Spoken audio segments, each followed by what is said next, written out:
ஆண்டவர் சொல்லுவார், மெய்யாகவே மெய்யாகவே நான் உங்களுக்கு சொல்லுகிறேன். அப்படி சொன்னார்னா ஆண்டவர் ஏன் அந்த வார்த்தையை அழுத்தி சொல்றார்? மெய்யாகவே மெய்யாகவே அப்படின்னா என்னன்னா, அதை ஆண்டவர் உறுதிப்படுத்துறார். இந்த வார்த்தை கண்டிப்பா நம்முடைய வாழ்க்கையில நிச்சயமா நடக்கும்னு சொல்லிதான் அந்த காரியம்.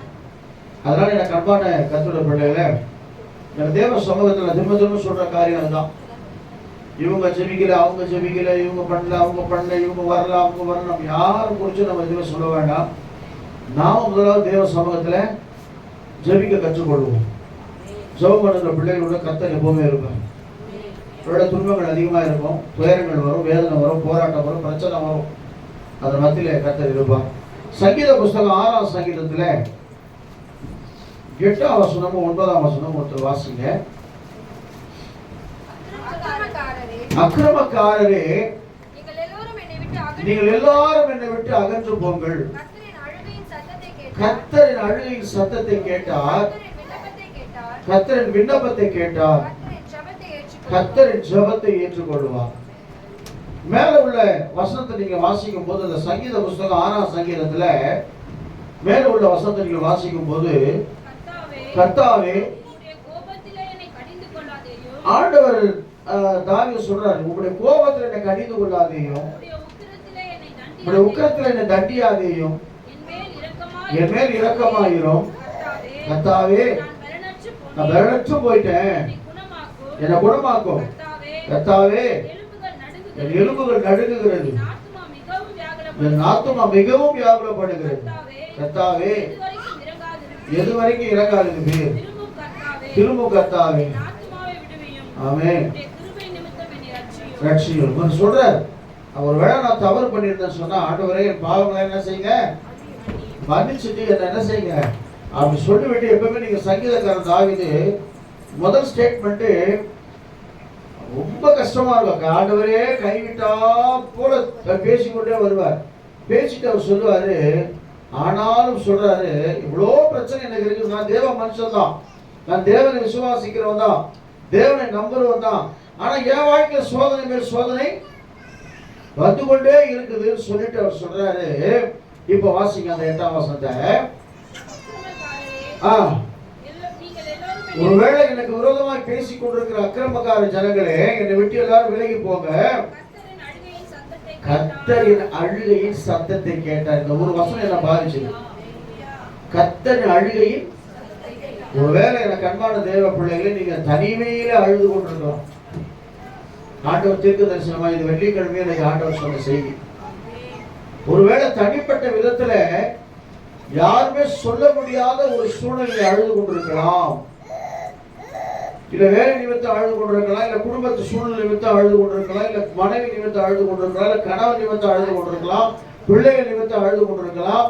இது உங்க வாழ்க்கையில ஏற்படுகிற பிரச்சனைகள் நிமித்தம் நீ அழுது கொண்டிருக்கலாம். ஆனா என் ஆண்டவர் சொல்றாரு, கர்த்தருக்கு ஸ்தோத்திரம், கர்த்தர் என் அழுகையின் சத்தத்தை கேட்டார். பக்கத்துல சொல்லுங்க, நீங்க அழாதீங்க, உங்க சத்தம் ஆண்டவர் கேட்டுச்சு. எத்தனை பேர் அழுதுக்கிறீங்க? தைரியமா சில பேர் கை தூக்க மாட்டாங்க, நான் அழுவ மாட்டேன். நீ அழுனா உங்கள்கிட்ட ஏதோ குறைங்குதுன்னு அர்த்தம். அல்லேலூயா சொல்லுவோமா? ஆனா ஆம்பளைங்க என்ன செய்ய முடியாது, அழுவாங்க, அழ முடியாதா? நம்ம அழுது என்ன சொல்லுவாங்க, ஆம்பளை ஆண்டுங்க அழுகு இல்லை, எல்லாருக்கும் அழுக உண்டு. என்ன வெளியில தெரியாது, உள்ளுக்குள்ள அழுவாங்க. இன்னைக்கு ஆண்டவர் தீர்க்க தரிசனமா சொல்லுகிறார், இந்த மாசத்தோடு உங்க அழுகின் சத்தம் மாறப்படும். ஏன்னா ஏசாயா சொல்றார், ஆண்டவரே வாசிங்க, ஏசாயா தீர்க்க புஸ்தகம் 30ஆம் அதிகாரம் 19, 20 வாசிக்கும் போது 17, 18 தான் வாசிங்களேன். நீங்கள் மலையுச்சியின் மேல் ஒரு கம்பளத்தை போலவும் 18 ஆனாலும் உங்களுக்கு இறங்கும்படி நல்லா கவனிங்க. கர்த்தருக்கு ஸ்தோத்திரம். ஒருவேளை கர்த்தருக்கு பிரியமில்லாத காரியத்தை நீங்க செய்திருந்தாலும் கூட, ஆனாலும் நினிவே பட்டணத்தார் கர்த்தருக்கு பிரியமில்லாம இருந்தாங்க. அந்த பட்டணத்தை அழிக்கும்படி கர்த்தர் கிருபை செஞ்சாரு. கர்த்தர் அழிக்கும்படி ஆண்டவர் யோனா கிட்ட சொல்றாரு. அப்படி யோனா போகும்போது அந்த ஜனங்கள்லாம் உபவாசம் செய்றாங்க, இருக்கிறாங்க. அவங்க உபவாசத்தில் இருக்கிற குழந்தைங்க, குட்டிங்க எல்லாமே, மாடு எல்லா உபவாசத்தையும் ஜெபிக்கும் போது ஆண்டவர் என்ன செய்றாரு, அந்த தீங்குக்கு ஒரு மனஸ்தாபப்படுகிற தேவனாக இருக்கிறார். அது உபவாசம்லாம் இருக்குது, இதெல்லாம் நம்ம சாவடிச்சோன்னா அவருக்கு சொல்லி மனம் மாட்டாராம். மலையிலே சொல்லுவோமா? அவன் மனம் மாற்றி அவர் சொல்றாரு, கர்த்தருக்கு ஸ்தோத்திரம். அவன் நடக்கலையேன்னு சொல்லி யோனா வேதனை பண்றான். அப்ப அவர் சொல்றாரு, வலக்கைக்கு இடக்கைக்கும் பேதம் அறியாத ஜனங்க நான் எப்படி அழிப்பேன். மலையிலே சொல்லுவோமா? இப்ப வாசிங்க வசனத்தை 19-20. ஆனாலும் உங்களுக்கு இறங்கும்படி கர்த்தர் காத்திருப்பார், உங்கள் மேல் மனதிருக்கும்படி. ஆமா, உங்களுக்கு உதவி செய்யும் மாதிரி விட உட்கார்ந்து இருந்தாருன்னு வச்சுங்களேன், எழுந்திருந்தா வரப்போறாரு. எழுந்திருப்பார். கர்த்தர் நீதி செய்கிற தேவன். அவர்கள் காத்திருக்கிற அனைவரும் ஒரே ஒரு காரியத்தை நீங்க செய்யணும். உங்க அழுகை மாறணும்னா தேவ சமூகத்துல கர்த்தருக்கு காத்திருக்கணும். நம்மளால காத்திருக்கவே ரேஷன் கடை நிற்போம் 2 ஹவர், துட்டு புதுதான நின்று கிடப்போம், 5 ஹவர் நிற்போம், காலையில் பட்டு கூட வாங்க போய் நின்று கிடப்போம், அவ்வளோ நேரம் வெயிட் பண்ணுவோம். நல்லா கவனிங்க எனக்கு அன்பான தேவ பிள்ளைங்க, கர்த்தருக்கு காத்திருக்கிற ஒருபோது வெட்கப்பட்டு எல்லாம் தெரியும். நம்ம பாடுவோம், நம்புவே இயேசுவை, அதெல்லாம் பாட தெரியும். ஆனால் தேவ சமூகத்தில் இன்னைக்கு நான் கேட்கும் போது யாரும் கை தூக்க முடியாது. யாரெல்லாம் கர்த்தருக்கு சமூகத்தில் காத்திருந்து வந்தீங்க? அல்லேலூயா. தேவ சமூகத்தில் காத்திருக்கிற பிள்ளைகளுடைய கண்ணீரை நீங்க கர்த்தர் துடைக்க போறார். சொல்றார், வாசிங்க. சீயோனை சேர்ந்த ஜனங்கள் எருசலேமிலே வாசமாய் இருப்பார்கள், இனி நீ அழுது கொண்டிராய். அல்லேலூயா. சீயோனை சேர்ந்த ஜனங்கள்னா தேவனை விசுவாசிக்கிற ஜனங்கள், தேவனை நம்புகிற ஜனங்கள், தேவனுக்காய் வாழ்கிற ஜனங்கள், தேவனோடு உறவாடுகிற ஜனங்களை பார்த்து ஆண்டவர் சொல்றாரு, சீயோனை சேர்ந்த ஜனங்கள் எங்க வாசமா இருப்பாங்களாம்? எருசலேமிலே வாசமா இருப்பார்கள். எருசலேம் என்பது சமாதானத்தின் நகரம். இன்னைக்கு போராடி கொண்டிருக்கிறாங்க. இன்னைக்கு பயங்கரமான அழிவு ஏற்பட்டு கொண்டிருக்கிறது. காசா பட்டணமெல்லாம் அழிந்து கொண்டிருக்குது. பதிலுக்கு இஸ்ரேல் தாக்குறாங்க. இன்னைக்கு எப்படி நடந்து கொண்டிருக்குது. ஆனா வேதம் சொல்றது எருசலேமின் சமாதானத்துக்காய் வேண்டிக் கொள்ளுங்கள் பைபிள்ல. ஏன்னா இதெல்லாம் வரப்போகுது. உலக அழிவுக்கு இது ஒரு ஆரம்பம். இனிமேல் தானாவே எல்லா நாடுகளும் போர்ல குதிக்கும். வித்தியாசமான சம்பவம் வரும். இயேசு கிறிஸ்து மிக சீக்கிரத்துல வரப்போகிறார். அல்லேலூயா சொல்லுவோமா? அப்ப பாருங்க, அந்த வசனம் சொல்றது வாசிங்க. எருசலேமிலே வாசமாய் இருப்பார்கள், இனி நீ அழுது கொண்டிராய். உன் கூப்பிடுதலின் சத்தத்திற்கு அவர் உருக்கமாய் இறங்கி அதை கேட்டவுடன் உனக்கு மறு உத்தரவு அருளுவார். ஒருவேளை ஜெபத்துல நீ போராடி போராடி ஒரு சத்தம் கேட்கப்படலன்னு சொல்ற மாதிரி கைகளை உயர்த்துங்க. உனக்கு பதில் வரப்போகுது. எங்கிருந்து வரப்போகுது? அல்லேலூயா. பரத்திலிருந்து உனக்கு ஜெயம் வரப்போகுது. பரலோகத்திலிருந்து உனக்கு பதில கர்த்தர் கொடுக்க போறார். ஆமென். அதெல்லாம் நீங்க கண்ணீரை செய்யாதீங்க, வேஸ்ட் பண்ணாதீங்க. சொல்றீங்களா? தாவீது சொல்றார், கண்ணீரை துருத்தியிலே பிடித்து வைத்திருக்கிறேன். நீ எவ்வளவு கண்ணீர் விட்டீங்கன்னு சொல்லி ஆண்டவருக்கு தான் தெரியும். உடனே நாங்க மனுஷன் பார்க்க முடியாது, மனுஷன் முகத்தை பார்ப்போம். இல்லை வெளியில் வரும்போது எல்லாம் தொடச்சிட்டு தான் வரும். இல்லை உள்ள போய் ஜெபத்தில் அழுது வச்சுங்க. இப்போ நான் வந்து என்ன பண்ணுவீங்க? அழுதுல வரீங்களா? வாங்க பாஸ்டர், போயிட்டு முகத்தெல்லாம் கழுவிட்டு ஃப்ரெஷ்ஷாக வந்து நிற்பீங்க. இல்லை ஒன்றும் இல்லையே, ஒன்றும் பிரச்சனை இல்லைன்னா சில பேர். ஏன்னா நம்ம வெளியில செய்ய மாட்டோம், காட்ட மாட்டோம். ஆனால் உள்ளத்திலே அல்லேலூயா, உன் கண்ணீரை கண்ட தேவன் உன்னை கலங்காமல் காத்திடுவார்.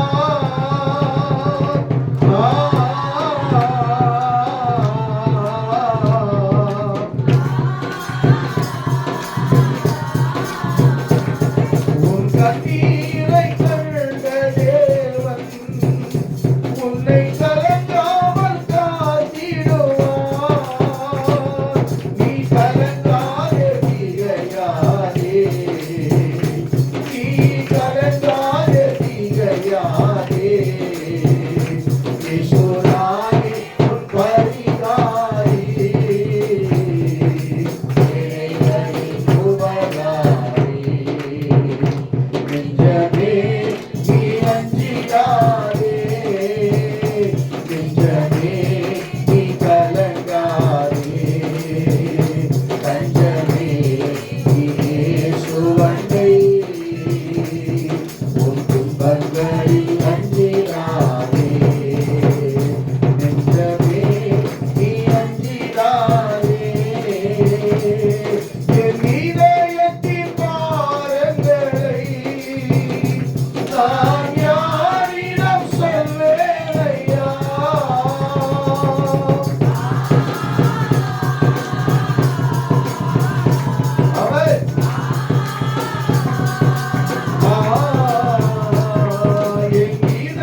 பாருங்களை யாரத்துல சொல்லுவேன், யார்கிட்ட சொல்லுவேன்? சொன்ன கிண்டல் பண்ணுவாங்க ஆண்டவர். ஆனா இன்னைக்கு இயேசு கிட்ட சொல்லுவேன், அவர் எல்லாவற்றும் அறிந்திருக்கிற தேவன். கண்ணீரை நான்கு ஒரு பக்கம் துடைக்கிற தேவன். இல்லைங்க சொல்லுவோமா? என் வசனம் அதுதான் சொல்லுது. ஒரு அம்மா இருந்தாங்க வேதத்துல, நான் அடிக்கடி ரொம்ப பிடிச்சிங்க, ஒரு 2-3 பேர் இருக்கிறாங்க. அந்த அம்மா யாருக்கையும் சொல்லவே இல்லை. இல்லை நீங்க வந்து என்ன பண்ணுவீங்க? இந்த செக்ரட்டரி இதெல்லாம் பண்ணுகிறான், இதெல்லாம் பண்ணுகிறான், யாரும் கேட்க மாட்டீங்களா? எங்கள் குடும்பத்துக்கு ஆலைக்கு வரதுக்கா உயிர் வருங்க இதெல்லாம் பண்ணுவேன். ஆனால் அந்த அம்மா பாருங்களேன், 1 சாமுவேல் புஸ்தகத்தில் 1ஆம் அதிகாரத்தில் 13ஆம் வசனத்தை வாசிக்கிறேன். 13 வாசிக்கும் போது இந்த சம்பவம் உங்களுக்கு தெரியும். அதனால் சீக்கிரமா நான் சொல்றேன். அன்னாள் தன் இருதயத்திலே பேசினார், அவன் உதடுகள் மாத்திரம் அசைந்தது, சத்தமோ கேட்கப்படவில்லை. அவன் வெறித்திருக்கிறார் என்று ஏலி நினைத்து அவன் நோக்கி, எதுவரைக்கும் வெறித்திருப்பாய்? சொல்லுவோமா? அப்ப அவர் கேட்கிறார். அப்ப அந்த அம்மா சொல்றாங்க, நான் யாருன்னா மன கிளேசமுள்ள ஸ்திரீ. ஆங்கிலத்தில் அழகா போடுறது, I am a woman of sorrowful spirit. அப்படின்னா ஆவியில கூட ரொம்ப வேதனையா இருக்கிறேன். வெறும் மாம்சத்துல மாத்திரம் வேதனை இல்ல, ஆவியே கலங்கி போயிருக்கு. சில பேருக்கு ஆவி கலங்கிடுச்சுன்னா தெரியுமா, ஒண்ணுமே பண்ண முடியாத ஒரு சூழ்நிலையில அவ்வளோ பயங்கரமான ஒரு அழுத்தத்திற்குள்ள நான் இருக்கிறேன்னு சொல்லி அவர் சொல்றாங்க. யாருக்கிட்ட? யாரு சொல்றான்? ஏலி கிட்ட. வாசிச்சு பாருங்க. அந்த வசனம் 17ஆம் வசனத்தை வாசிக்கும் போது மேல மேல மேல நான் மன கிளேசமுள்ள ஸ்திரீ, அதற்கு ஏலி சமாதானத்துடனே போ, நீ இஸ்ரவேலின் தேவனிடத்தில் கேட்ட உன் விண்ணப்பத்தின்படி அவர் கட்டளையிடுவாராக என்றார். அப்பொழுது அவள்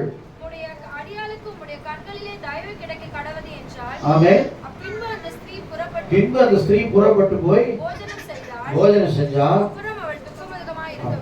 ஒருவேளை அந்த மாதிரி நீங்க ஃபாஸ்டிங்கோட வந்திருப்பாங்க தேவ சமூகத்தில். இல்ல நல்லா கவனிங்க, எந்த அளவுக்கு நீங்க ஃபாஸ்டிங் போட்டு ஜெபம் பண்ணீங்களோ அந்த அளவுக்கு ஜெபம் கேட்கப்படும்.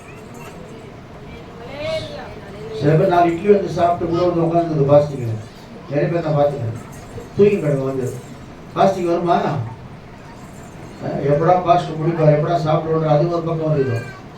நல்லா கவனிங்க, இது உபவாசத்தோட நீங்க சுகர் இருக்கலாம், பிபி இருக்கலாம், அது இருக்கலாம், இது ஆவிக்குள்ள வாழ்க்கைக்கு செட் ஆகாது. டாக்டர் கூட செட் ஆகிடும் நீங்க ஃபாஸ்டிங்கா இருக்கவே. ஆனா மருந்து நம்ம சொல்லுது, எந்த அளவுக்கு ஃபாஸ்டிங் இருக்குமோ அந்த அளவுக்கு உடம்பு சுத்தமாகும். இல்லைங்க சொல்லுவோமா? மிஷின் எப்பவுமே போட்டு என்ன செஞ்சுக்கிட்டேன், ஒன்றும் உடுத்துல அரிசிக்கிட்டே இருக்குது. சில பேர் 4 வேளை 5 வேளை சாப்பிட்றாங்க, போட்டால் அது பாட்டு ரெஸ்ட் இல்லாமல் போகும். அவங்களாம் ஒரு நாள் வெள்ளிக்கிழமை வந்து காலையில் உட்காந்துருங்க, நல்லா 2 மணி 3 மணி வரைக்கும் வேணா கரும்பு காய் போட்டு தருங்க, குடிச்சிட்டு உட்காந்து ஸ்தோத்திரம் பண்ணி பாருங்க. உங்க ஜபத்தை கர்த்தர் கேட்கிறவராக இருக்காங்க. இல்லைங்க சொல்லுவோமா? நம்ம வந்து பாருங்களேன், அவங்க நான் அப்படியே பக்கத்தில் வாசிச்சு பார்த்தேன். அதாவது அவங்க சொல்றாங்க, I am a woman of sorrowful spirit. அதற்கு அன்னாள் பிரதியுத்தரமாக, அப்படியெல்லாம் ஆண்டவரே, நான் மன கிளேசம், மலையாளத்துல தான் போட்டுருக்கோம், மன கிளேசம்.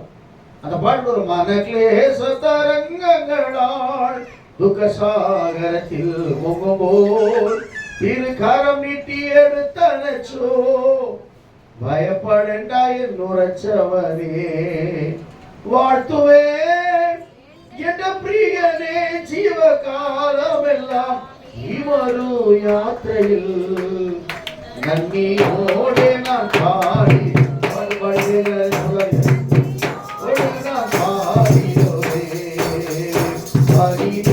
புஷ்பம் சாரோனிலவன் அமர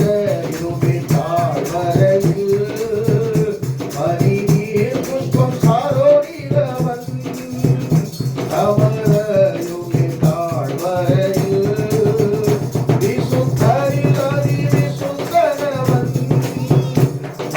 so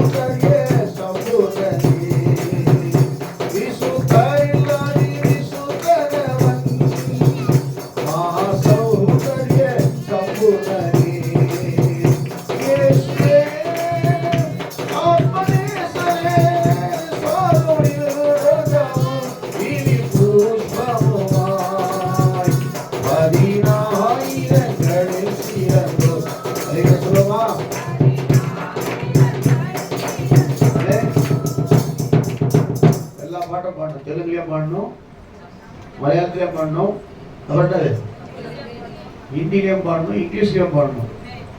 இங்க வந்து ஹிந்தி எதிர்ப்பு போடாதீங்க, தேவனை எந்த மொழியிலாம் பாடலாம். நிறைய சொல்லுவோமா? அதுதான் மன கிளேசத்தை அரங்கங்களால் துக்க சாகரத்தில் பொங்கு போல விட ரொம்ப வேதனை ஆயிட்டு துக்கம் என்று அந்த என்னது ஏதோ ஒரு நதியோ குளத்தில நான் போய் முழுகும் போது என்னை தூக்கி எடுத்த ஆண்டவர் என்னோடு கூட இருக்கிறார். பயப்பட வேணாம், நான் இருக்கிறேன்னு சொல்ற ஆண்டவர் என் கூட இருக்கிறார். எத்தனை பேர் விசுவாசிக்கிறீங்க? பயப்படாதே, நான் உன் கூட இருக்கிறேன்னு சொல்லுகிற ஆண்டவர் என்னோடு கூட இருக்கிறார். அதான் அந்த பாட்டு. எத்தனை பேர் இந்த மலையாள பாட்டு தெரிந்து மன கிளேச தரங்களால் துக்க சாகரத்தில் பொங்கு போல் திரு கரம் நீட்டி எடுத்தடிச்சு பயப்படண்டா என்றவனே. அந்த அவன் ஆணையவாங்க, அவனே இவனே நம்ம தப்பான சொல்றாரு. நம்ம அவர் இவரணும் மலையாளத்தில் வரும் அல்லையா சொல்லுவோமா? அப்ப என்னன்னா ஆண்டவர் பாருங்க, அந்த அண்ணாவுடைய வாழ்க்கையில அவங்க போய் அதை ஏறி சொன்ன உடனே போய் சாப்பிட்டாங்க பைபிள். அப்ப என்ன அர்த்தம் தெரியுமா? அவ்வளவுதான் முடிஞ்சு போச்சு, என் அழுகையை கர்த்தர் மாற்றிட்டார், அவ்வளவுதான் முடிஞ்சு போச்சு. ஏன்னா ஊழியக்காரன் சொல்லியாச்சு அல்லையா சொல்லுவோமா? திரும்ப வீட்டுக்கு உட்கார சொல்லக்கூடாது, அதையே நினைச்சு கூடாது. இப்ப சொல்லுங்க, இயேசுவின் அழுகையை மாற்றி விட்டார். அண்ணாளுடைய அழுகையை மாற்றின ஆண்டவர், அண்ணாளுடைய கண்ணீரை துடைத்த ஆண்டவர் என் கண்ணீரை துடைத்து விட்டார். சொல்லுவோமா? நான் விசுவாசிக்கிறேன், கர்த்தர் என் அழுகையின் சத்தத்தை கேட்டார். சொல்லுங்க, நான் அழுதுலாம் என்னாச்சு? கர்த்தர் கேட்டார். ஆண்டவர் கேட்டுட்டு எனக்கு பதில் கொடுத்துட்டார். அல்லேலூயா சொல்லுவோமா? அப்போ ஆண்டவர் அண்ணாளுடைய அழுகையின் சத்தத்தை கேட்டார். ஏன்னா சில சூழ்நிலைகள் அப்படி வரும். சூழ்நிலை மீன்ஸ் ஆங்கிலத்தில் சிச்சுவேஷன். நிறைய வேறு அந்த சூழ்நிலை, சில சூழ்நிலைகள் மாறும். சூழ்நிலைகள் மாறினாலும் இயேசு மாறாதவர். மனுஷன் மாறிடுவான் இல்ல, இன்னைக்கு ஒரு பேச்சு பேசுவோம், நாளைக்கு ஒரு பேச்சு பேசுவோம். ஆனா இயேசு அப்படி கிடையாது. வேதம் சொல்லுகிறது, கர்த்தருக்கு ஸ்தோத்திரம், கர்த்தர் மாறாதவர். இத்தனை வருஷம் வரைக்கும் மாறாதவர். எத்தனை வருஷம் வரைக்கும்? இந்த உலகம் தோன்றி 2000 வருஷம் ஆகுதுங்க. என்ன சொல்றாங்க? 2000 வயசு இல்ல, சில பேர் 2000 வயசுவாங்க. நோ, அது கிறிஸ்துமஸ் கொண்டாடுறாங்க, அப்பப்போ பிறந்துட்டாரு இல்ல. வானமும் பூமியும் உண்டாவதற்கு முன்பே அவர் தான் உண்டாரு. நான் மரித்து நானும் சதா காலங்களிலும் உயிரோடு இருக்கிறேன். அவர் தான் எல்லாத்தையும் உருவாக்கினவர். வானமும் பூமியும், ஆதியிலே தேவன் வானத்தையும் பூமியும் சிருஷ்டித்தார். அப்படின்போது அவர் தான் உருவாக்கினவர். 6000 வயசுல 2000 இல்லை, கோடிக்கணக்கான வருஷங்கள் ஆண்டவர் நம்மோடு கூட இருந்து கூட பாதுகாத்து கொண்டிருக்கிறார். இரண்டாவதாக சூழ்நிலை தான். சூழ்நிலை சொல்றேன். ஒருவேளை ஒரு சூழ்நிலை அப்படிப்பட்டதா இருந்தா ஒரு சூழ்நிலையை கர்த்தர் மாத்த போறார். இப்ப ஆகாருடைய சூழ்நிலை தெரியுமா? அந்த அம்மா ஆகார் யாரு? ஸ்லேவ், அடிமை பெண். அடிமை பெண்ணுனா நல்லா கவனிங்க, அடிமை பெண்ணை வேற என்ன போட போறீங்க? அடிமை பெண்ணுனா அவங்களுடைய சூழ்நிலை எதையுமே சொல்ல முடியாது. இஸ்ரவேல் ஜனங்க எகிப்துல எத்தனை வருஷம் தாங்க அடிமையா? 430 வருஷம், 400 வருஷம் இருந்தாங்க அடிமையா. அடிமை 24 hours அவங்களை வேலை வாங்கினே இருப்பான், அடிச்சுக்கினே இருப்பான், எதுவுமே பண்ண முடியாது. சாப்பிட நேரம் கூடாது. சில பேர் கேள்விப்பட்டிருக்கீங்களா செய்தியில? கொத்தடிமைகளை மீட்டோன்னு சொல்லுவாங்க. கொத்தடிமைகள் எப்படி தெரியுமா? அவங்க வேலை காலையில எழுந்து 6 மணிக்கு எழுந்தாங்கன்னா நைட்டு வரைக்கும் அந்த வேலை அவங்க செய்து விடாதான் இருக்கணும். சாப்பாட்டுக்கு கொஞ்சம் நேரம் விடுவான், தூங்குறதுக்கு ஒரு 2 மணி நேரம் 3 மணி நேரம் கொடுப்பான், திரும்ப அந்த வேலை கண்டினியூ என்ன செய்யணும்? செய்து கொண்டே இருக்கணும். ஒரு அடிமை வாழ்க்கை. அந்த அடிமை வாழ்க்கையில அந்த அம்மா அப்பா எங்க இருந்தாங்க? ஆகார் கூட. ஆகார் வந்து எங்க இருந்தாங்க? சாராளோட இருந்தாங்க. இந்த அம்மா பார்த்தாங்க, எனக்கு குழந்தை பிறக்கல. அதனால என்ன செஞ்சுட்டாங்க? உடனே கூப்பிட்டு ஆபிரகாம் கூப்பிட்டு, என்னோட குடும்பம் என்ன செய்யல? கட்டப்பட வேண்டும். அதனால நீங்க என்ன செய்யுங்க? இவளை கட்டிக்கங்கன்னு சொல்றாங்க. கர்த்தருக்கு ஸ்தோத்திரம். ஆபரகம் அப்படி திரும்பணும். வேதனை இருக்குமா? அவருக்கு சந்தோஷம். ஏன்னா ஆகாரன்றது வந்து எகிப்தியர்கள் ரொம்ப அழகா இருப்பாங்க, சின்ன வயசு வேற. சரி கல்யாணம் பண்ணி சொல்றாங்க. இவன் என்ன சொல்லியிருக்கணும்? தேவன் எனக்கு வாக்கு பண்ணியிருக்கிறார், நிச்சயமா உன் சந்ததி தானே ஆசீர்வதிப்பேன்னு சொல்லி இருக்கிறார். ஆதியாகமத்தில் சொல்லிட்ட 12ஆம் அதிகாரத்திலே, நான் உன்னை ஆசீர்வதிக்கவே ஆசீர்வதித்து உன் பேரை பெருமைப்படுத்துவேன், நீ ஆசீர்வாதமா இருப்பார் சொல்லி தொடர்ந்து ஆண்டவர் வாக்கு தத்தங்களா கொடுத்திருக்கிறார். ஆனா இவர் என்ன பண்ணிட்டாரு? சரி ஓகே அப்படின்ட்டாரு. குழந்தை பிறந்தாச்சு. ஆனா குழந்தை பிறந்த உடனே இந்த அம்மா யார் என்னது அவங்க என்ன நினைச்சாங்க? அற்பமா நினைச்சாங்க. நல்லா கவனிங்க. ஒருவேளை நீங்க மற்றவர்களுக்கு உதவி செஞ்சு அவங்க டாப்ல போயிருக்கலாம், உங்களை அற்பமா நினைக்கலாம். எனக்கு அன்பான தேவ பிள்ளை, அற்பமாய் நினைக்கிற உன்னைதான் கர்த்தர் ஆசீர்வதிக்க போறார். என்ன அற்பமா நினைச்சிட்டாங்க பாஸ்டர், இப்பெல்லாம் என்கிட்ட காசு இல்லை, என்ன மதிக்கிறதே இல்லைன்னு நினைக்காதீங்க. மதிச்சா மதிக்காட்ட போட என் கூட ஏசுகிறான்னு சொல்லுங்க. நீங்க சொல்லுவோமா? நீ என்ன மதிக்க வேண்டிய அவசியமே? என்ன மதிக்கக்கூடிய ஒருத்தர் இருக்கிறார். என் தலை எண்ணெயால் அபிஷேகம் பண்ண ஒருத்தர் இருக்கிறாரு. எனக்கு கிரீடம் வைக்க ஒருத்தர் இருக்கிறாரு. என்னை உயர்த்துகிற கர்த்தர் என் கூட இருக்கிறார். அப்படி சொல்லிக்கிட்டே தான் இருக்கணும். அப்படி சொல்ல சொல்லதான் கர்த்தர் உயர்த்திக்கிட்டே போவார். அப்ப வசனம் சொல்றது வாசிங்க. கர்த்தருக்கு ஸ்தோத்திரம். 16ஆம் அதிகாரம் 6ஆம் வசனத்தை வாசிங்க. ஆதியாகமம் 16:6 வாசிங்க. அதற்கு ஆபிரகாம் சாராயை நோக்கி, இதோ உன் அடிமை பெண் உன் கையில் இருக்கிறார், உன் பார்வைக்கு நலமானபடி செய் என்றால், சாராள் கடினமாய் நடத்தினபடினாலே ஓடி போனாள். அப்படின்னா கடினமா என்னது? அவங்க விளைவின கூட பார்க்கலாம, கர்ப்பமா இருக்காம கூட பார்க்கல. கோவம் வந்துச்சு. அந்த அம்மாவுக்கு என்ன வந்துச்சு? பொறாம வந்துச்சு. நான் தானே உனக்கு கட்டி கொடுத்தேன், நீ கர்ப்பமாயிட்ட பிறகு என்ன கேவலப்படுத்தின சொல்லி அந்த அம்மா கடினமாய் நடத்தினபடினாலே அவன் ஓடி போனான். வேதம் சொல்றது வாசிங்க. கர்த்தருக்கு ஸ்தோத்திரம். சூருக்கு போற வழியிலே கண்டு ஆகாரே எங்கிருந்து வருகிறாய்? தெரியாதா அவருக்கு? ஆண்டவருக்கு தெரியாதா? எங்கிருந்து வர, எங்க போப்பாரு?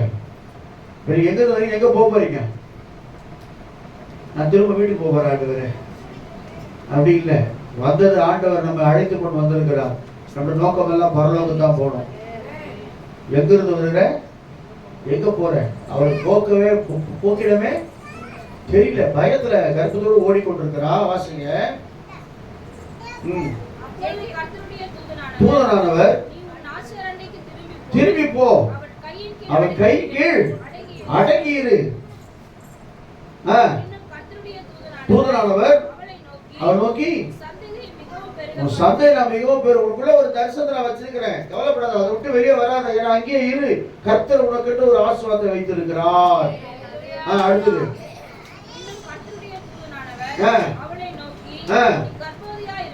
கர்ப்பவதியாக இருக்கிறார், குமாரனை பெறுவாள்.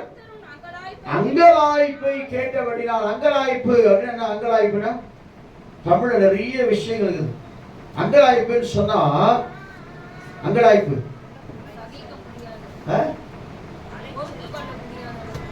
மெட்டல் ஒலின்னு ஒரு பக்கம் போட்டிருக்குது, இன்னொரு பக்கம் வந்து ரெஸ்ட்லெஸ்னஸ். ரெஸ்ட்லெஸ்னஸ்னா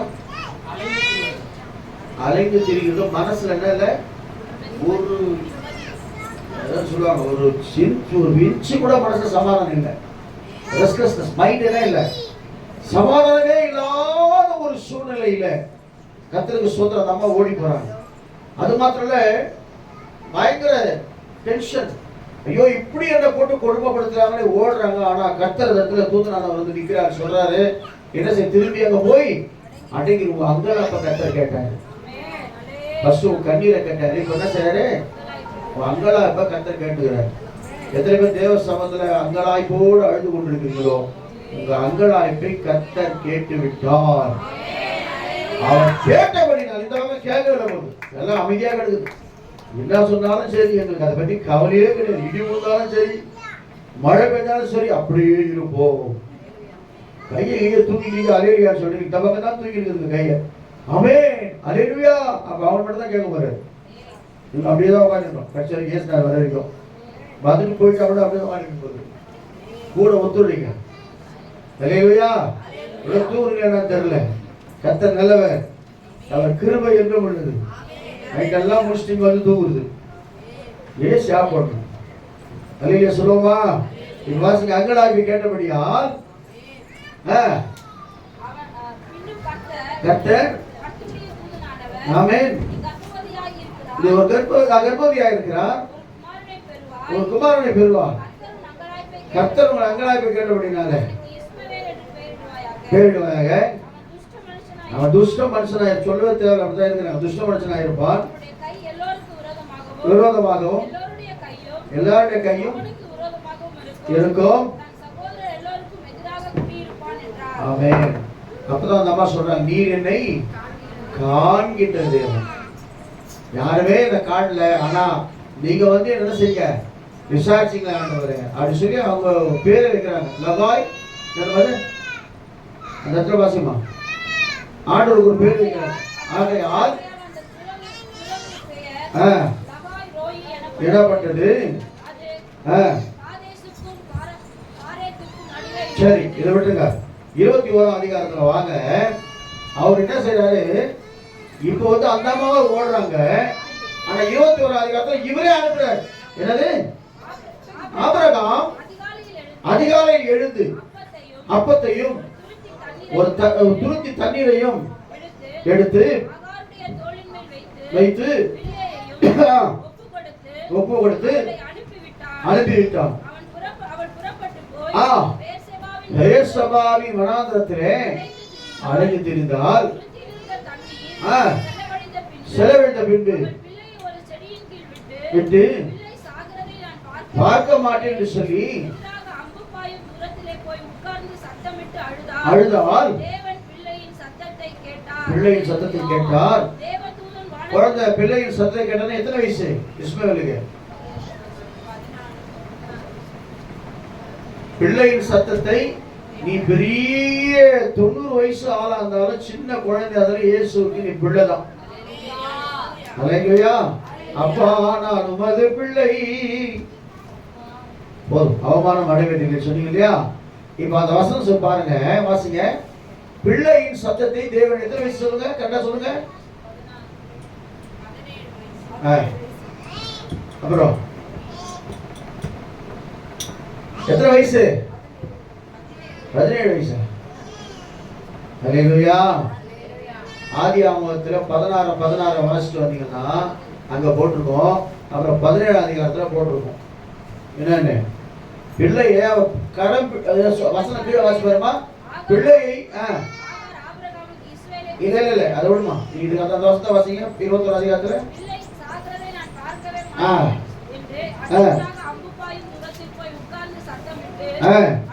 அழுதால்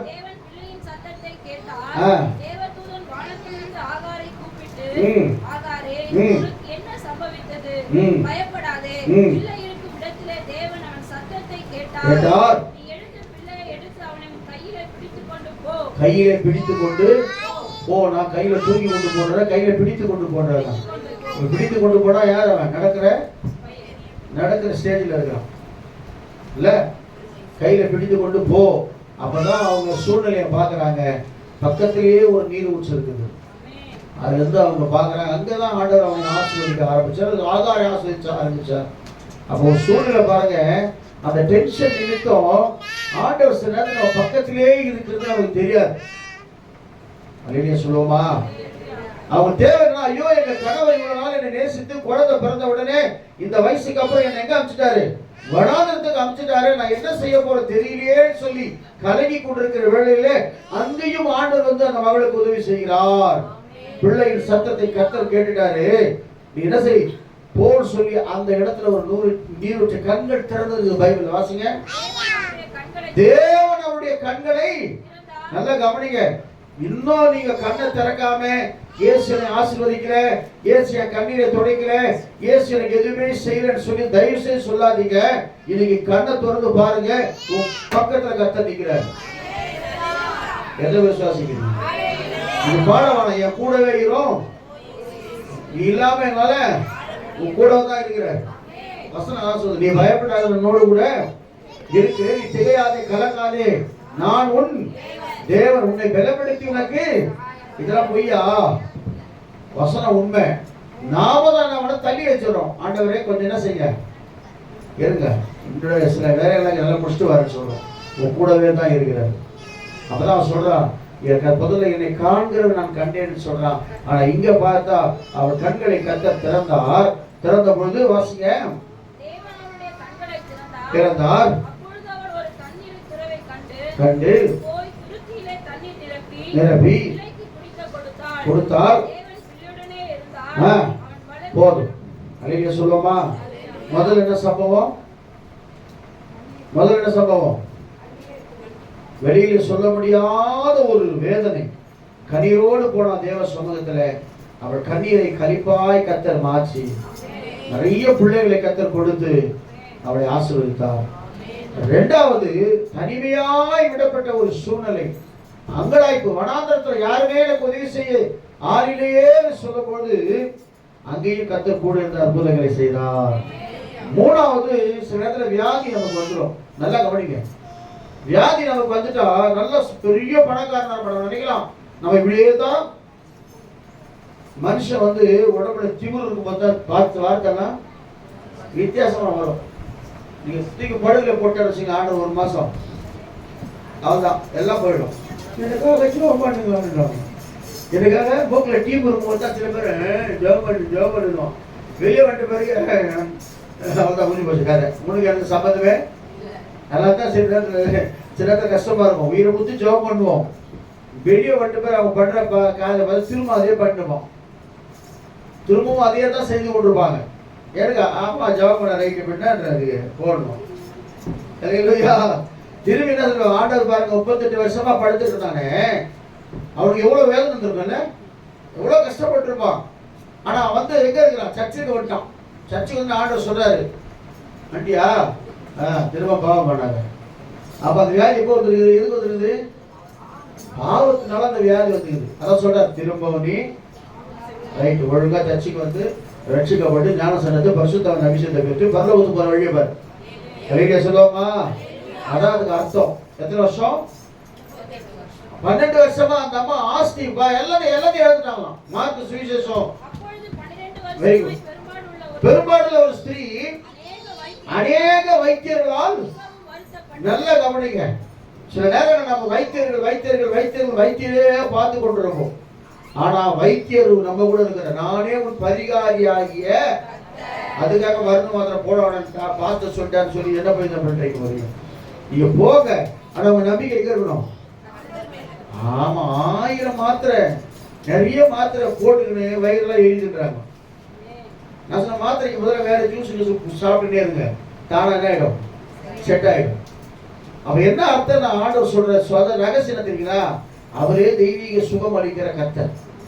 அது அநேக எல்லாரும் பண்ண செலவழிச்சுட்டு வருத்தப்பட்டு செலவழித்து சச்சமாகிலும் குணமடையாத வருத்தப்படுகிற போது அப்பதான் கேள்விப்படுறாங்க. நம்ம எடுத்தோடனே ஆண்டுட்டு போக மாட்டோம். எல்லாம் முடிஞ்சு கடைசி கட்ட பெட்ல போட்ட பார்த்தா நம்ம என்ன காப்பாற்று இருக்கிறாருல்ல. அதனால்தான் ஆண்டு ஆஸ்தா ராஜா அவன் காலெல்லாம் வீக்கம் கண்டு சாகிற நிலவில அவன் கர்த்தரை தேடாமல் பரிகாரிகளை தேடினான். பைபிள் யாராவது ஹெல்ப் பண்ணுவாங்க? யாரையும் ஹெல்ப் பண்ண முடியும்? இயேசுதாவோட ஹெல்ப் பண்ண முடியும். யார் சொல்லி எல்லாம் ஒரு மாசம் வீட்டுல இருவீனே இருக்குல்ல, என்ன டிவி வெளிச்சு போகுது, தயவுசெய்து வெளியே போய் போ இருக்காது. வியாதி எங்களுக்குலாம் வந்துட போதுமா? ஒரு நாள் சொல்ல மாட்டாங்களா? குறைகிட்ட பார்த்தா என்னமோ சின்சியரா இருக்கிற மாதிரி சொல்லுவாங்கல்ல. ஏங்க நீ தனியா போய் உட்காந்து குழந்தைங்களாம் இருமினே இருக்காதீங்க. நீங்க சரி வேற டப்பா வச்சு துப்பின்னு வச்சுக்க சந்தோஷம் ஏற்றுப்பாங்களா? இல்ல, உலகம் அதுதான். அல்லேலூயா சொல்லுவோமா? ஆனா இயேசு அந்த சூழ்நிலைகளை மாற்றுகிறவராக இருக்கிறார். வியாதியஸ்தர் என்று உன்னை ஒதுக்கி வைப்பார்கள். ஆமா, அந்த நிலைமைக்கு போறவங்க தான் தெரியும். அந்த 38 வருஷமா அவன் பார்த்தா தூக்கி வந்து என்ன போட்டாங்களே, என் குடும்பத்துல யாருமே எனக்கு உதவி செய்யலையே, யாரும் எனக்கு உதவி செய்ய முடியும், அங்கலாய்த்து கொண்டிருக்கிற வேலையில தான் அவனை தேடி இயேசு கிறிஸ்து வந்தார். இன்னைக்கு வியாதி இருக்கிற உன்னை தேடி கர்த்தர் வரப்போறார். அல்லேலூயா சொல்லுவோமா? அவதான் அப்பதான் யோசிக்கிறான். எல்லாமே இழந்து போயிட்டோம், எல்லாமே போயிடுச்சு நம்ம வாழ்க்கையில. 12 வருஷம் சொத்து வித்து ஆஸ்தி மாஸ்தி எல்லாவற்றையும், ஏதோ ஒரு பேர், நல்ல பேர், பெரிய பணக்காரர், ராக் பண்ணல, ஏதோ ஒரு பேர், பெரிய கோடீஸ்வரன், 46 வயசு தான் அவரு. திடீர்னு கேன்சர் வந்துச்சு அவருக்கு. சாக போற கண்டிஷன். அப்பதான் அவர் உலகத்தை உணர்ந்தார். இவ்வளோ கோடியா சம்பாதிச்சு கடைசியில் வியாதி என்னென்ன செய்ய முடியல, ஜெயிக்க முடியலையே, நான் உலகத்தை வீணா நான் இது பண்ணிட்டேனே, ஐயோ எவ்வளோ மகிமையான காரியம், எவ்வளோ சந்தோஷமான காரியம் சொல்லி ஃபீல் பண்ணாராம். அதனால இந்த கண்பான தேவ பிள்ளை இன்றைக்கும் தெய்வீக சுகத்தை கர்த்தர் கொடுக்க போறார்.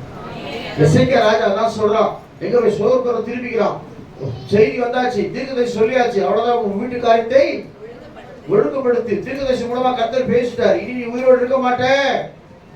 சோர்பரமா திரும்பி அழுகுறான், கர்த்தாவே உங்க முன்பாக நான் உண்மையும் உத்தமமா இருந்தேனே. மனசு மாற்றார் ஆண்டவர். போகும்போது சொல்லிட்டார், திரும்ப போய் சொல்லு, 15 வருஷம் நான் கூட்டி கொடுக்குறேன், உங்க ஆயுஷ் நாட்கள் கர்த்தர் கூட்டி கொடுக்குறேன், வியாதி கர்த்தர் சுகமாக போறேன்.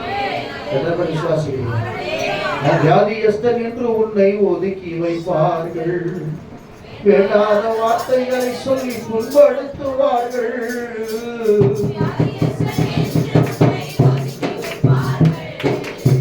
வேண்டாத வார்த்தைகளை சொல்லி புண்படுத்துவார்கள்.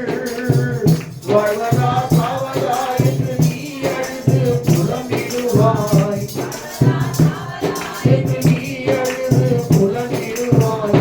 வாழத்தான் வேண்டும் என்று நாடியே சுகம் தரவே உனக்கு உன்னை சாய்க்க துடிக்கிறார், உன்னை இயேசு நேசிக்கிறார், நம்மை உள்ள கைகளில் வரைந்திருக்கிறார்.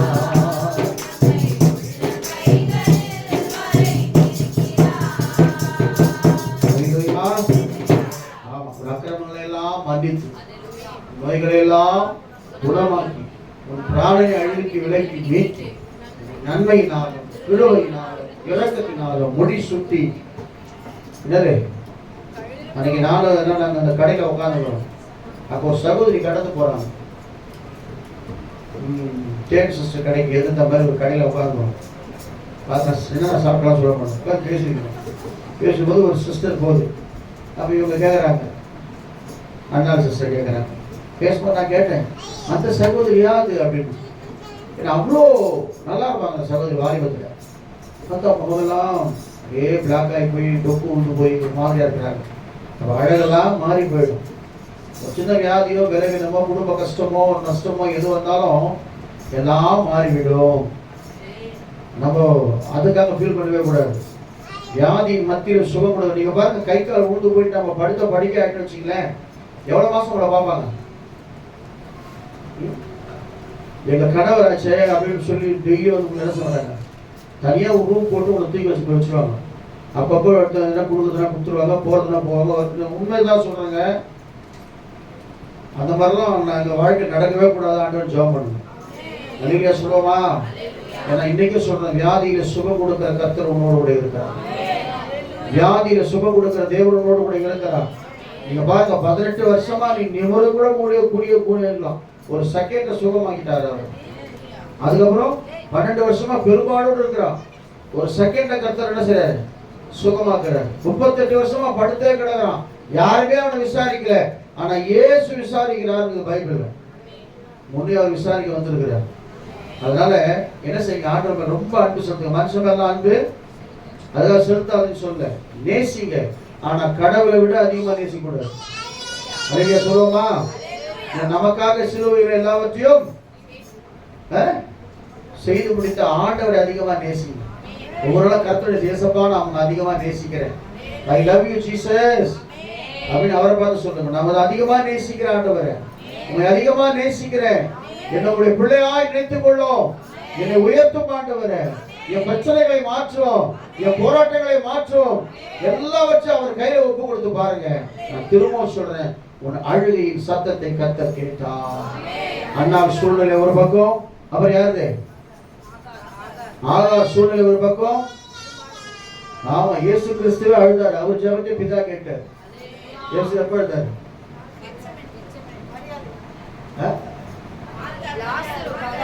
ஆமா, அவரை ரொம்ப நேசிச்சுக்கிறார் ஆண்டவர். அழுகுறாங்க. இயேசு கண்ணீர் விட்டாரு பைபிள்ல. எஸ், அவரு பாடுகள் அதெல்லாம் அது வேற. ஆனா இங்க பார்த்தோன்னா லாசர் செத்துட்டானா அப்படின்றாரு. இயேசு கண்ணீர் விட்டாரு பைபிள்ல. கலக்கம் அடைந்தாராம். எங்க வச்சுக்கிறீங்க அவனை வாங்கன்னு சொல்றாரு. அப்பதான் சொல்றாரு, அவருக்குள்ள நான் யாரு? நான் தான் உயிர்த்தெழுதலும் ஜீவனமா இருக்கிறேன். என்னை விசுவாசிக்கிறவன் மரித்தாலும் பிழைப்பான். உயிரோடு கூட இருக்கிறவன் என்ன செய்வான்? என்னன்னைக்கும் மரியாமல் இருப்பான். சொல்லிட்டு தான் சொல்றாரு, விசுவாசிக்கிறியா? விசுவாசித்தா தேவனுடைய மகிமையை காண்ப. லாசரே வெளியே வா பாடுற. அப்படியே குச்சினே வரான். எப்படி இருக்க பாருங்க சீன். கட்டப்பட்ட அப்படியே குச்சின்னு வெளியே வரான். கட்ட அவளும் கட்டுறாரு. இயேசு அவளை நோக்கி, நீ விசுவாசித்தா தேவனுடைய மகிமையை. இன்னைக்கு உன் வாழ்க்கையில பெரிய கட்டப்பட்ட நிலைமையில இருக்கிற உன்னை விடுதலையாக்கி நீ மகிமையை காணும்படியாக கர்த்தர் செய்ய போற. கையை தூக்க மட்டும் செய்ய போற. அல்லேலூயா சொன்ன மட்டும் செய்ய போற. அல்லேலூயா. கர்த்தர் நல்லவர். இது செய்ய போறதுனால எவ்வளவு கண்களை கூடி, ஆண்டவரே எங்க அழகின் சத்தத்தை கேட்டீங்கப்பா. அல்லேலூயா. அல்லேலூயா. கொஞ்ச நேரம் கர்த்தரை ஸ்தோத்திரம் பண்ணுவோமா? கொஞ்ச நேரம் கர்த்தரை ஸ்தோத்திரம் பண்ணுவோமா? அல்லேலூயா. என் விண்ணப்பத்தை கேட்பவரே, என் கண்ணீரை காண்பவரே,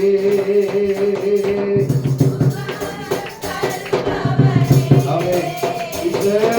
ஸ்தோத்திரம் இயேசையா. எல்லாம் சேர்ந்து பாடுமா? கேட்டது. என் விண்ணப்பத்தை கேட்பவரே, என் கண்ணீரை காண்பவரே, சுகம் அருள்பவரே, ஸ்தோத்திரம். குமார் போடும் எல்லாம் போடும், பெருவார்த்தை சொன்னால் போடும். ஐயா அவன் பெருவார்த்தை சொன்னால் போடும். ஐயா ஒரு வார்த்தை சொன்னால் போடும். ஆயிரம் பாருங்க. எங்கள் விண்ணப்பத்தை கேட்பவரே, என் கண்ணீரை காண்பவரே, சுகம் அருள்பவரே, இயேசையா. மனதுருகி கரம் நீட்டி அதிசயம் செய்பவரே, ஐயா. ஆமென்.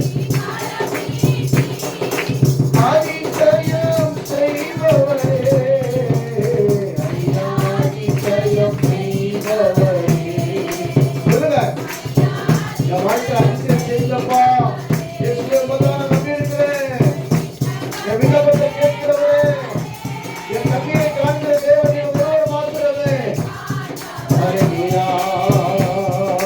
சுகம் அவரே, இயேசையா. சித்தம் ஒன்று சுத்தமானது என்று சொல்லி சுகமாக்கினீர். ஐயா. Amen. Jesus. என்று சொல்லி சுகமாக்கினீர். ஐயா, என்று சொல்லி.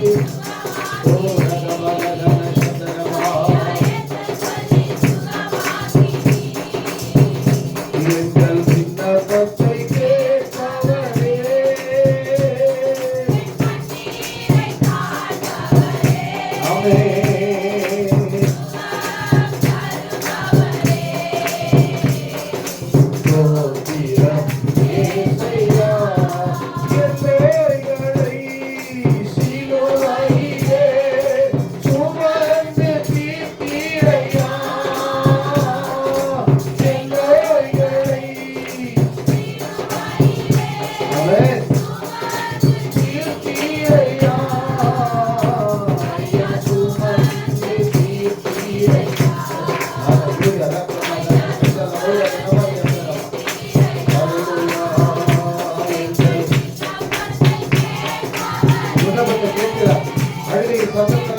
கேட்கப்படாது, கூக்குரல் கேட்கப்படாது. உன் கண்ணீரை துடைக்க தேவன் உன்னோடு கூட இருக்கிறார். உனக்கு ஒரு சமாதானத்தை உண்டு பண்ணுகிற கர்த்தர் உன் கூட இருந்து உன்னை வழிநடத்த போகிறார். ஏசையா, ஹல்லேலூயா, ஹல்லேலூயா. அப்படியே கண்டினியூ பண்ணி வீட்டுல போய் பாடுங்க. கர்த்தர் உங்களை ஆசீர்வதிக்கிறவராக இருக்கிறார். கர்த்தர் பேசின வார்த்தைகளை நம்ம எல்லாம் கர்த்தரை ஸ்தோத்திரம் பண்ணுவோமா? ரெண்டு பேரும் ஜெபம் பண்ண போறோம். கண்களை மூடுங்க. அசோக் பாபா ஜெபம் பண்ண போறாரு. சகோதரில் கர்த்தருக்கு ஸ்தோத்திரம்.